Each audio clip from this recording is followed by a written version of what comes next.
it's more similar triangles, more setting up proportions. These are shortcut theorems like the previous two we had, previous assignment. One is the side splitter theorem. It says if a line is parallel to one side of a triangle and intersects the other two sides, then it divides the sides proportionally. So that means on here. So this sometimes causes more confusion than it's worth, but you can still set up a proportion with overlapping triangles and use the 4 over the 12 here. But what this is saying is if these segments are parallel, then you don't have to do the small piece 4 over the whole piece 12 on the left. You can actually say 4 is to 8 as CE is to 12. But that only works if these are marked as parallel. So the second one on here is the converse of it. It says if a line divides two sides of a triangle proportionally, then it is parallel to the third side. So that's what that's saying. So it's more setting up proportions. You just need to be really careful here because it only works when you have this picture. So it says EC is equal to what? Well, according to the side splitter theorem, it says 4 is to 8 as EC is to 12. And this is definitely not the scale. But this whole thing is 4 and that little part is 8. But that's how it's labeled here. 4 is to 8 as EC is to 12. You cross multiply, you get 48 equals 8 EC. By the way, it's pretty common to label a side instead of X or Y to label it by the two endpoints of the segment, of the line segment. So divide each side by 8. You've got EC equals 6. So I'm saying this is 6. Or maybe it could be 4 feet. Yeah. You don't usually use two different units in the same picture. So just to show you what I was just saying, the other way you could do this, so you're not memorizing a new theorem. Well, why don't you tell me how would we have set this up if we weren't sure about this theorem and these parallel lines? Like you would say 4 is to what?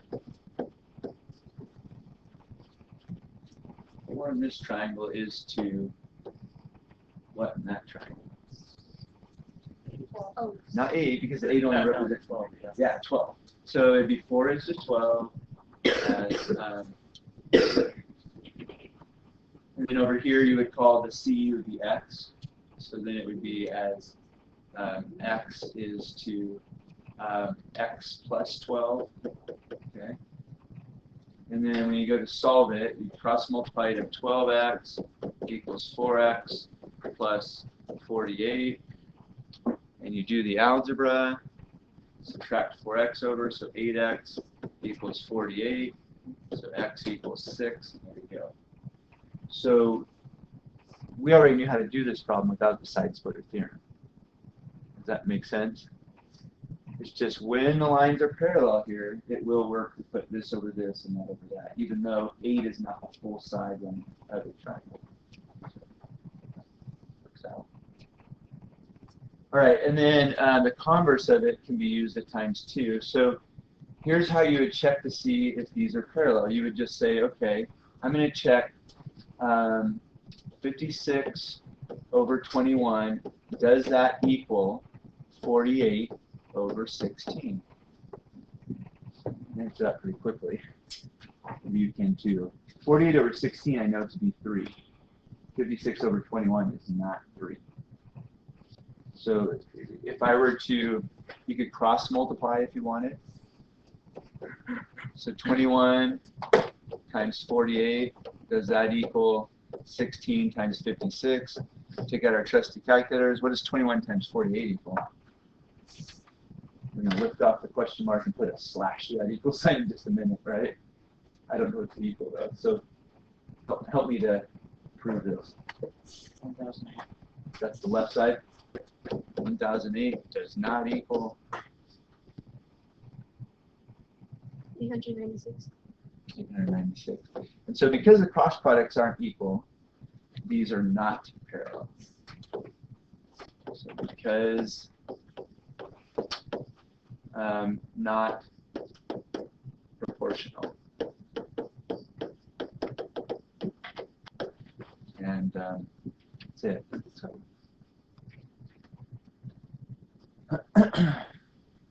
truth of the matter is the theorems I showed you yesterday that I said I would give to you, you know, you don't have to memorize.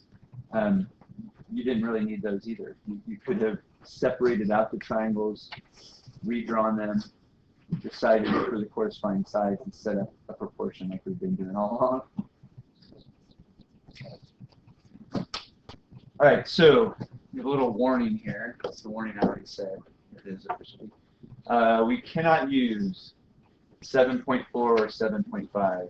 Here's why we cannot use the theorem that we just saw here. I think those numbers are right. 7.4 twice. So we cannot use theorem 7.4 or its converse. Say that. Here's why not. We're given sides here and bases of the triangles here rather than sides. So it won't work to set it up that way. So the setup for example 3 goes like this.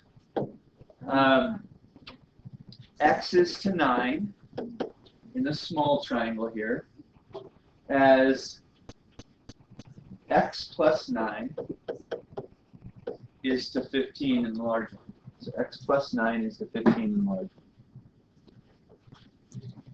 So you got to use that whole side. You've got to make a binomial out of this, x plus 9, represent the length from here to here. So this is that's green is the x plus 9.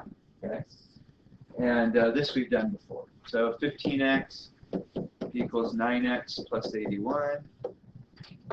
Subtract the 9x over. So it's 6x equals 81. And so x equals whatever 81 divided by 6 is. 13.5. That's it.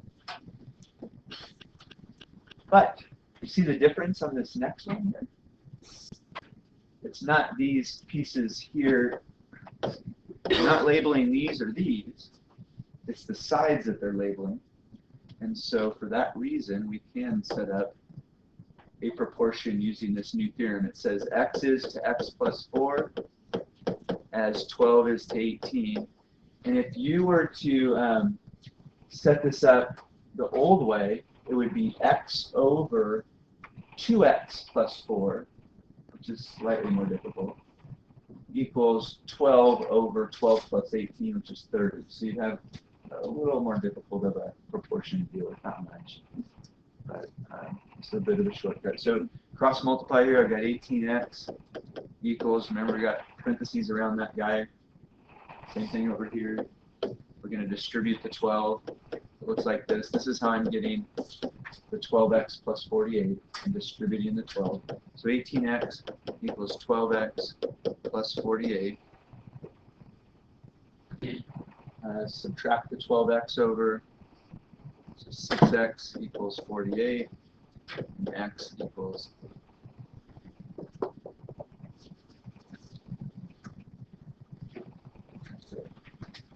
So write that down, but right back to setting up proportions and solving triangle. Kind of the theme of this whole unit.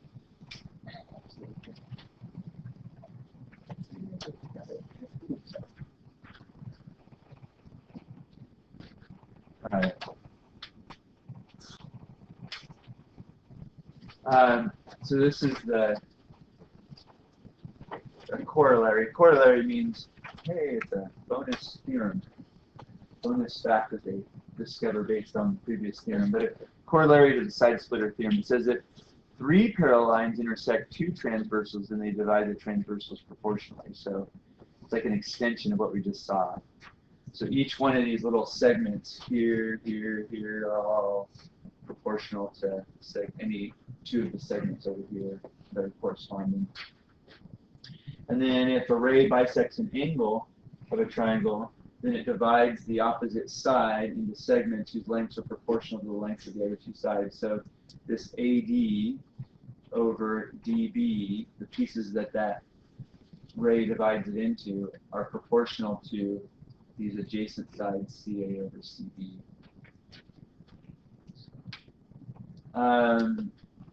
So here's the deal on example 5.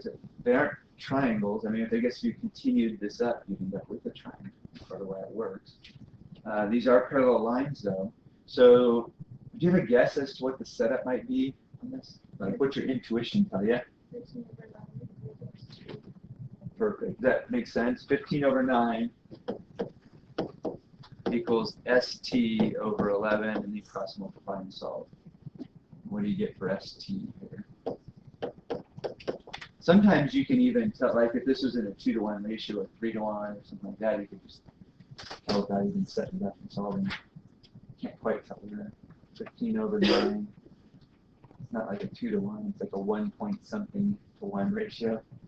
So cross multiply here, divide by 9. What do you guys get for ST? 18 1/3. Okay. 15 times 11 divided by 9. Yeah. That sounds about right. I hope that's, you know.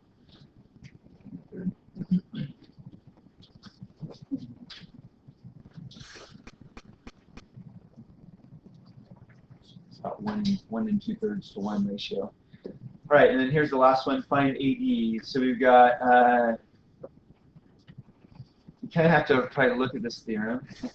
See, here's the AD over DB. So we've got AD over 10 equals, AD over 10 equals, they had CA over CB, so that 9 over 15.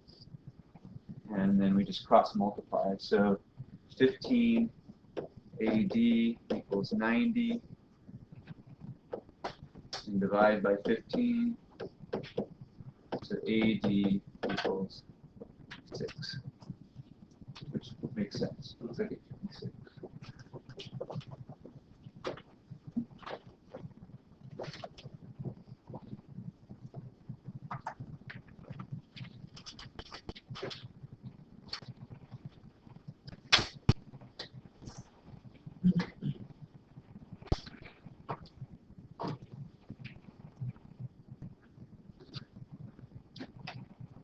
That's it. And then we got into factoring here. That's it for chapters. Any questions?